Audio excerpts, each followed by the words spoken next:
Hello everybody, my name is MattAttack, and today we are going to go over what is the game Star Wars The Old Republic. Well, Star Wars The Old Republic is a massively multiplayer online role-playing game that you can play simultaneously with many people around the world for your Windows computer. It is also free to play with different subscription models for those who wish to pay for more access and more features, or you can stick to free to play. And there are pros and cons to each of these, which I will show a chart of, which should pop up right now.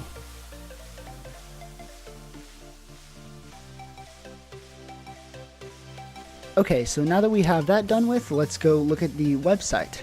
So here we are in the Star Wars The Old Republic website. As you can see, the first one of the newest expansions came out called the Nathema Conspiracy. It says, uncover the traitor and face a deadly enemy in a once dead world that is mysteriously transforming.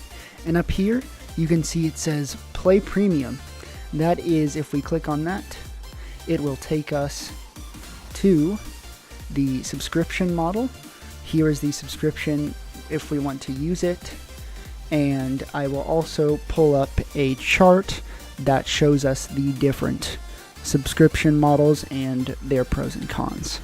Okay, so if you are interested, here we can see the different subscription models, what they do for you. Okay, so free to play, and obviously these circles right here mean how much access you have to these different features. So free to play, you get all the story content, you unlock sprint at a later level, you get a fleet pass to the main fleet or hub area from any planet on cooldown, but you still have it. The crew skills, you have a little less access to.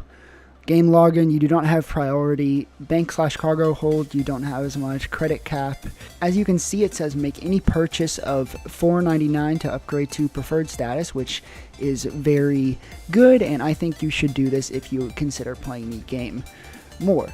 For this, you get sprint earlier, and you get more access to most of these things. The only things you have less access to are operations, war zones, flashpoints, and space missions. Operations are really big, obviously, operations that you can undertake with many different people. War zones is the PvP where you can fight against other players. Flashpoints are missions where a couple players will group up and go together. It's like a shorter version of an operation and a little bit less difficult. And space missions are where you are in a ship and you fly around and do many different things with that. So those are the game features, and I will definitely explain more of them once we get into game. So let's get into game.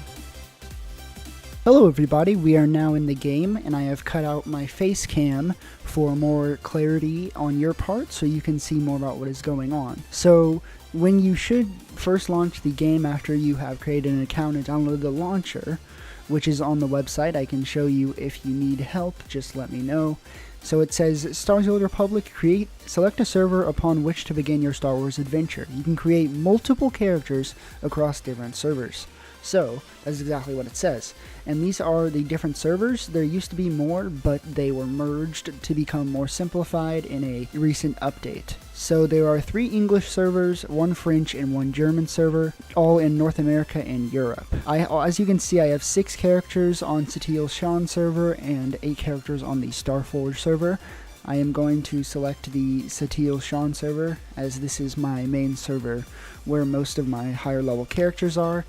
And here you can see the list of all of your characters. Also, you can see your legacy, and that is kind of a creation that you can make of all of your characters where they're all connected and earn special rewards across all these characters. Over here you can see which class stories you have completed, and it says I've completed 5 out of 8 stories. You can see which stories you have completed by which boxes are gold, and as you can see, I have completed all of the ones on the Empire side and one of them on the Republic side.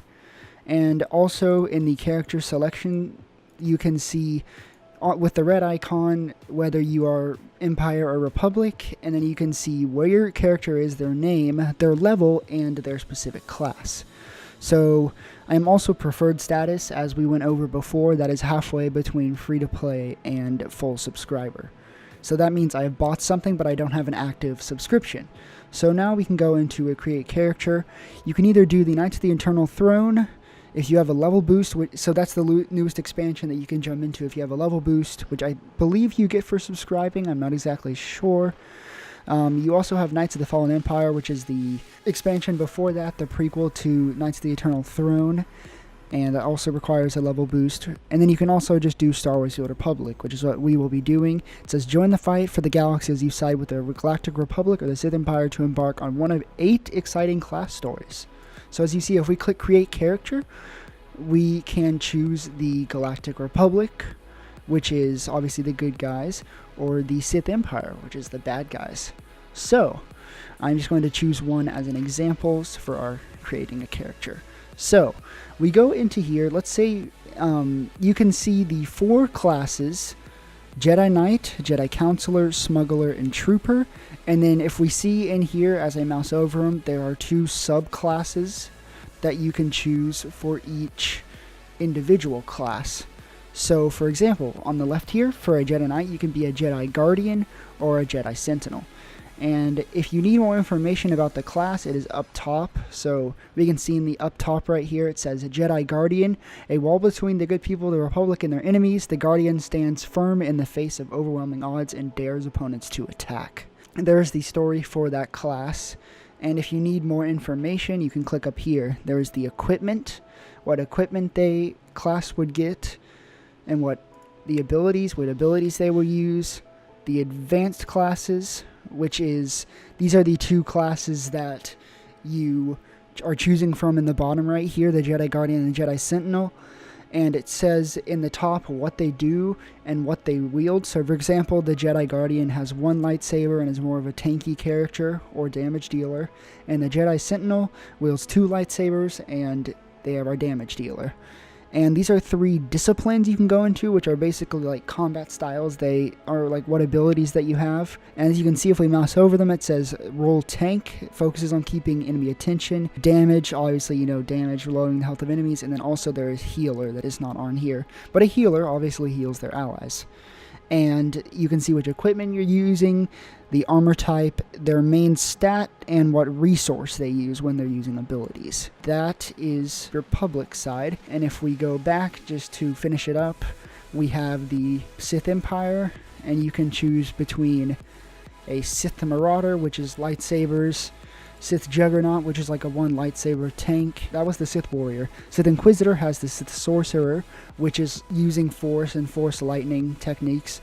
And the Sith Assassin, which is double lightsabers, and obviously they're assassins since it's in the name. The Bounty Hunter has the Power Tech, which employs more technology and flamethrowers. And the Mercenary, which has 2 pistols. Finally, the Imperial Agent has the Operative, which is more stealth type, or the Sniper, which is a sniper, obviously. And just to get an example of character creation, let's go make a Bounty Hunter really quick so I can show you guys the character creation. So if you have a free-to-play account, you'll be able to choose between human, cyborg, Zabrak, and that should be it. All these other character races that I have with the little unlocked symbol, if you can see that right there, there's an unlocked symbol next to them. That is because I have leveled the character up fully to the end game, and therefore leveling up a character to fully with that certain race will unlock it for the rest of your characters to use, regardless of their class, because normally races are locked to certain class types. And then you can also see there are more races that you can do. Some of them you can either unlock through the legacy system, which is what I just explained, or you can buy them through the cartel market. So let's just say we wanted to do a Zabrak mercenary. You can choose a gender, male or female. There's a voice line, and you can move with the mouse wheel, and you can zoom out. Right here you can choose the body type, whichever body type you want, and the head type, their scars, their complexion of their face, their eye color, the tattoos they have, their horns and hair, and obviously some of these options will differ based on how the races look, as well as their skin color. You can even lock certain options. So say you were good with your body type and your head, but you wanted to randomize everything else. You lock these two options and then click randomize. And those options stay the same while everything else is randomized. And then finally, you create your character. You can also do a random username or come up with a name.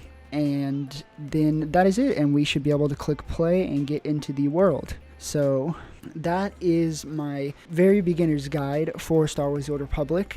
I'm hoping to do a playthrough.